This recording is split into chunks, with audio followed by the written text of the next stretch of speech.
Speaker Tassoulas, Chairman Plakiotakis, distinguished members of the Hellenic Parliament, ambassadors, ladies and gentlemen, thank you for affording me the honour of addressing this Hellenic House of Democracy, Efcharisto. In this birthplace of democracy, as we mark 50 years since its return, I want to right away pay tribute to democracy's fallen warrior, Alexei Navalny. First, they took his freedom, then they took his life. But his legacy and his struggle will live on in people in Russia and in all of us. It is important for me to recognize his courage here, in this place. Democracy takes courage. Alexei Navalny knew this. Every Ukrainian fighting on the front knows this. And you all know this. Greece will always be the symbol of democracy. This ancient nation that produced the architecture, the art, and the philosophy that shaped our civilization and thinking. It is only fitting, therefore, that the birthplace of democracy was recently classified among the 20 strongest democracies in the world. Now, of course, this does not mean that there is no work to be done, but it means the responsibility is greater for all of us. With the return of war on our continent, we are reminded of the need to push back against autocracy, values that we hold dear, values that Greeks have fought for centuries. Ladies and gentlemen, Greece is and will always be close to my heart, not just because my yaya's ancestors came from here, not just because, like you, I am proud to be from the Mediterranean, but because we understand each other. We know the perspective offered by a European Union that comes with opportunities, but also with responsibilities. We know that we are better, stronger, and that we can achieve more when we act together. And if the geopolitical challenges of the past few years have taught us anything, it is precisely that. After a global pandemic which saw Europe produce vaccines for all and saw Greece lead the charge to bring in EU-wide digital certificates that reopened Europe, we were meant to spend the last 2 years focusing only on our economic recovery, on levelling up our societies, investing in green and new technology and reinvigorating Europe. We had to do that while facing a war on our continent, which is soon entering its 3rd year. A war that no one wanted, that no one invited, and that targeted all that we hold so dear in Europe. And we are a continent built for peace. Our union is the promise we made to a generation who only knew war, and it is a promise that we must keep protecting, even in the fog of illegal aggression in our neighbourhood.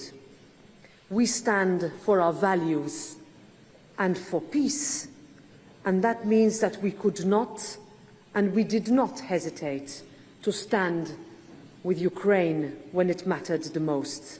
And it is why we stand with them still, and it is why we will stand with them for as long as it takes.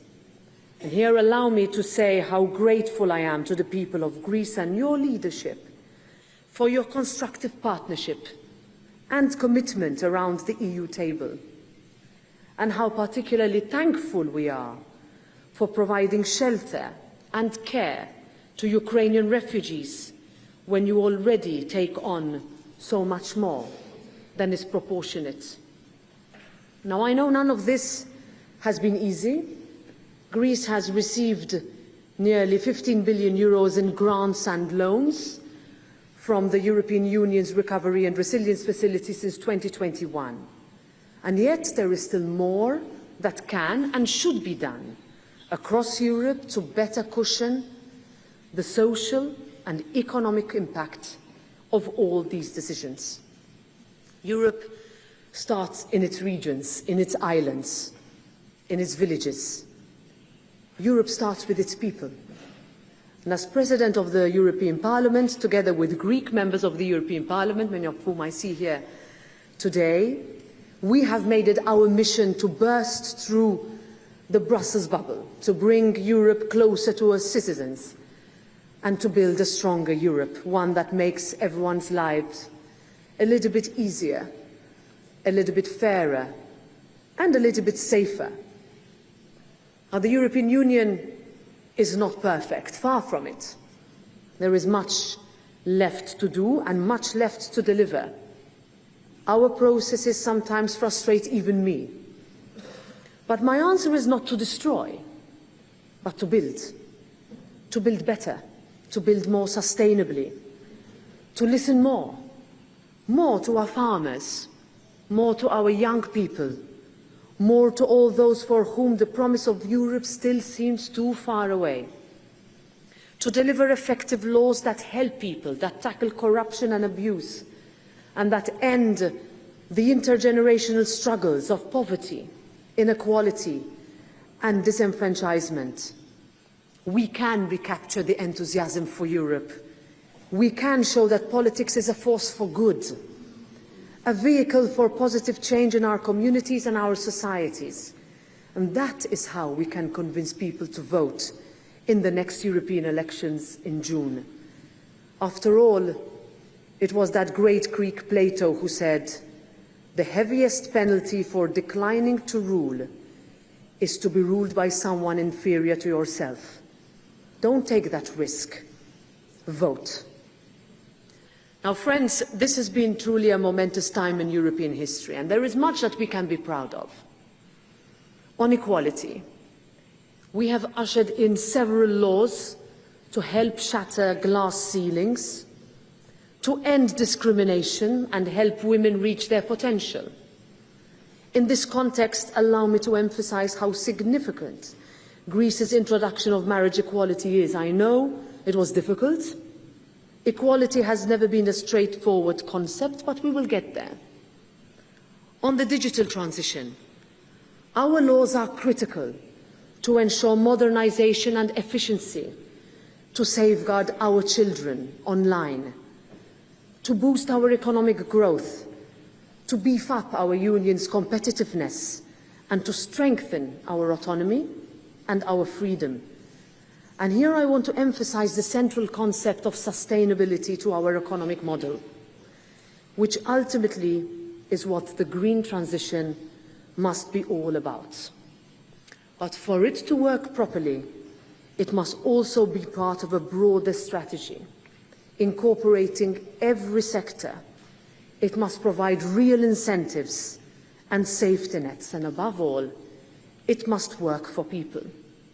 Greek farmers, families, and businesses have every reason to expect the promise of Europe to deliver for them too.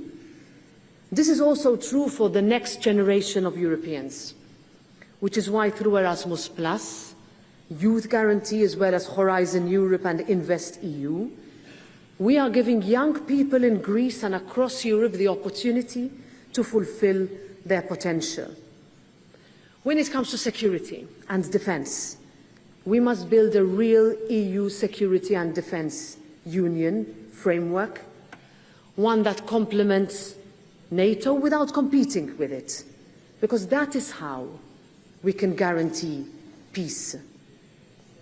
We must also keep talking about the rule of law and the democratic standards that we expect from all member states and all those countries willing, expecting to join the European Union.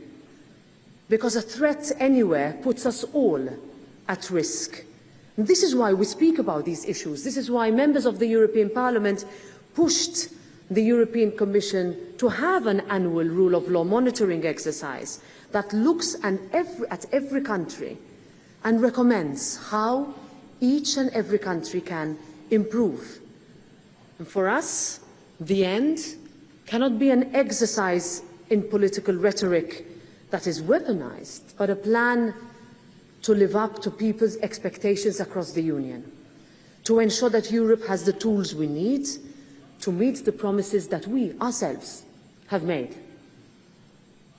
In Greece, I can also see concrete steps being made. This includes the establishment of the National Transparency Authority and implementing national action plans against racism, intolerance, and for the rights of people with disabilities. These are important steps on a national level that help. Because ultimately, ladies and gentlemen, Greece makes Europe stronger. Greece has given the European Union influence and stability in the Mediterranean. Greece commanding the forthcoming EU naval mission in the Red Sea is proof of that.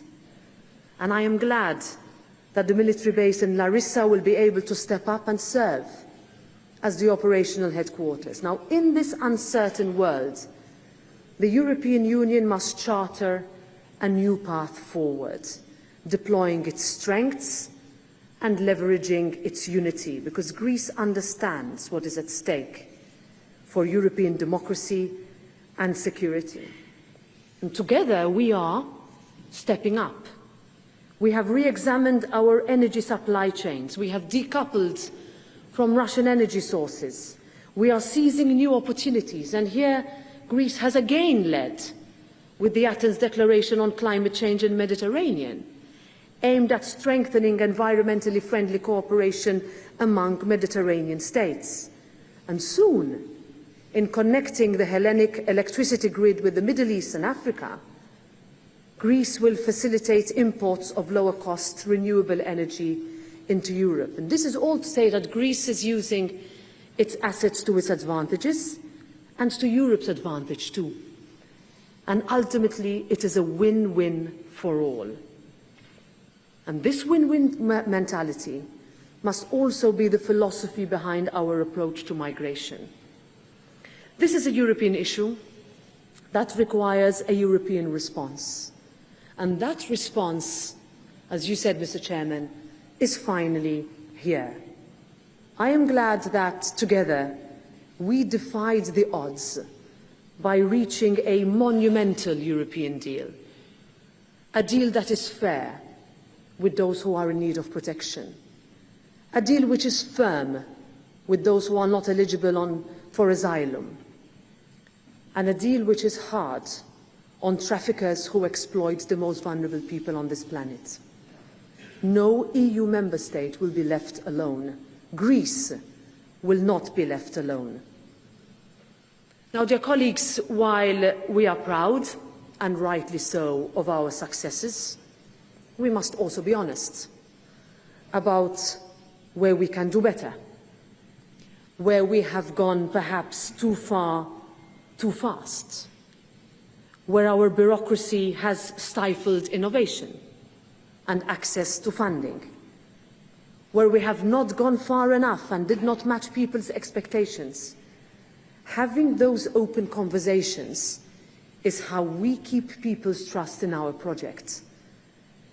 Because it worries me that in many places there is a new generation whom, despite having all the information of the world at their fingertips, are more skeptical than before. I would know I have 4 boys, 3 of them constantly on their phone at home. 4th one is a little bit too young still.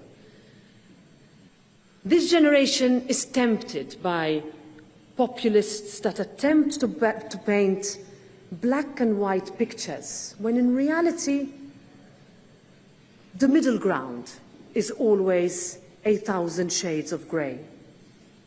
This is a generation that is more cynical about politics in general, a generation that takes the rights that Europe protects and the opportunities that our union gives for granted.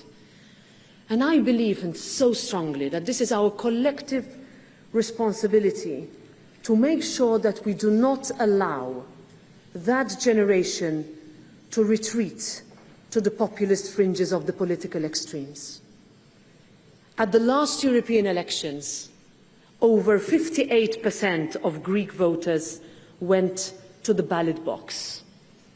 I hope that this time, especially now with postal voting, even more of them will make their voice heard. That is why I came here today to Greece, to explain to the people of Greece why their vote matters, and I have come also to listen to young people in particular. In Republic, Plato talks about how politics needs people who understand, who are able to keep a finger on the pulse of society, to govern and to lead.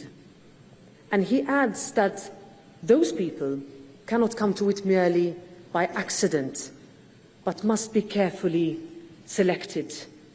And that is why I count on the people of Greece to take part in the European elections of the 9th of June, to vote and to carefully select the 21 members of the European Parliament from Greece that will steer their future.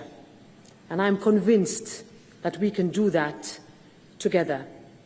Allow me as a final word to wish in this spirit also my former colleague in the European Parliament, Manolis Mavromatis, a speedy recovery, and we wish him well. Thank you very much. Ευχαριστώ.